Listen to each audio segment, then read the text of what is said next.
My name is Inoga. I want to talk about one of the times that I was raped. The stigma around people that get raped is that they were like dressed anyhow, or they were doing something that put them in the situation that got them to that kind of situation. So for me, I was just in my room on a casual, I don't know what day, but on a casual weekday, and I went out to get credit.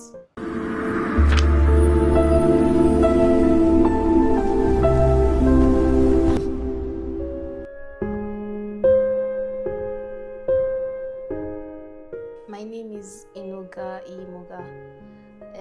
My story, I have a lot of stories, but I want to talk about one of the times that I was raped.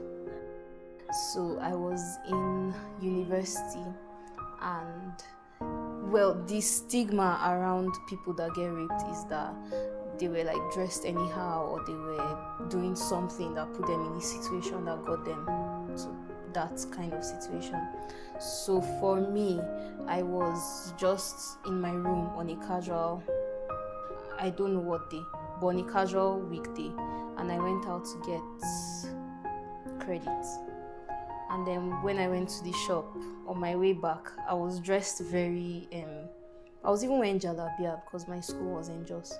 So on my way back, I was approached by a group of guys, and then they asked me what I was doing outside. By that time, it was like around past 9. And then I said I went to buy credit, and they were like, "Is it lie?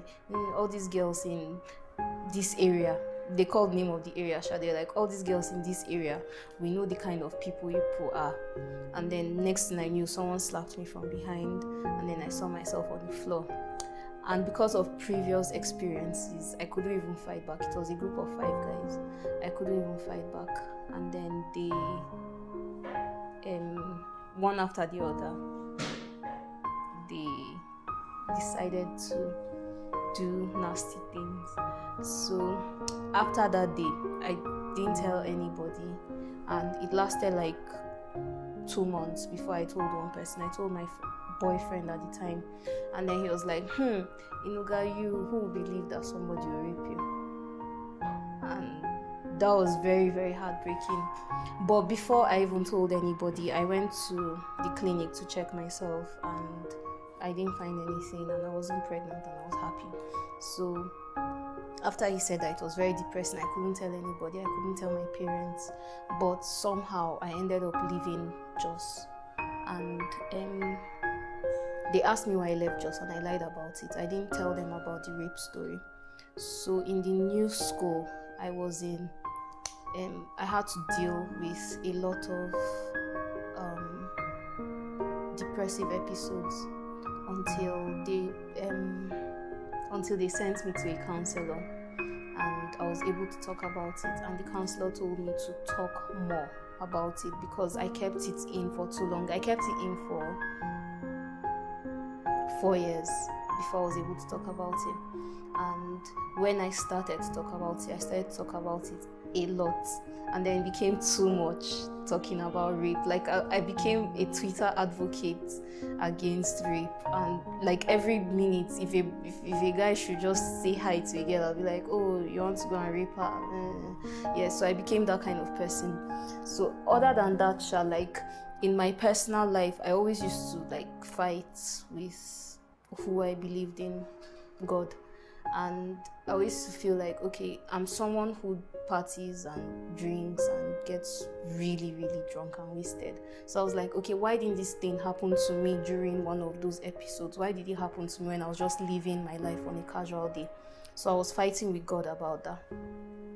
Sometimes I still fight with God about that because I don't understand why I'll be this kind of person, but it happened to me on my good day. I'm still struggling with reconciling with the fact that happened, but I've moved past it somehow, and I always used to use it. So after I told my parents about it, I started using it as a I don't know what to call it, but I can describe it. Like if you tell me, if me and you have a fight now, I'll be like, oh, it's because you know that I was raped. Like I was always the victim in every situation, and it cost me a lot of friendships and a very beautiful relationship, because that was what I always used as my bait.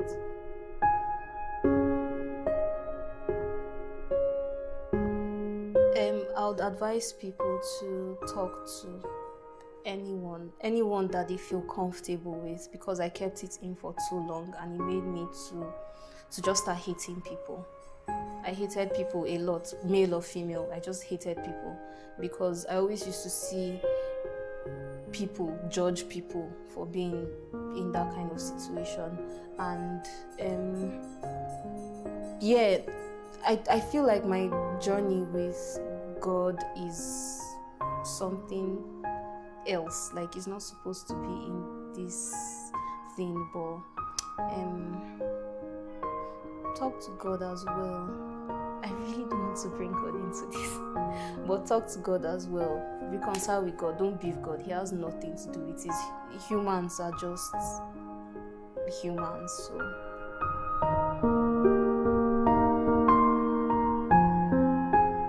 If you don't know what to say or what to do in these kind of situations, just keep quiet. Like, don't say anything that will ruin your relationship with the person. So advise them to talk to professionals. Get professional help, get counselors, get psycho people, shrinks that will talk to you about it. I was able to afford it because of the kind of environment I was in, but in Nigeria it's really expensive. So if you can't get professional help, try talking to like your religious leaders. If you don't have religious leaders, try talking to like any kind of teacher in life that you feel comfortable talking to.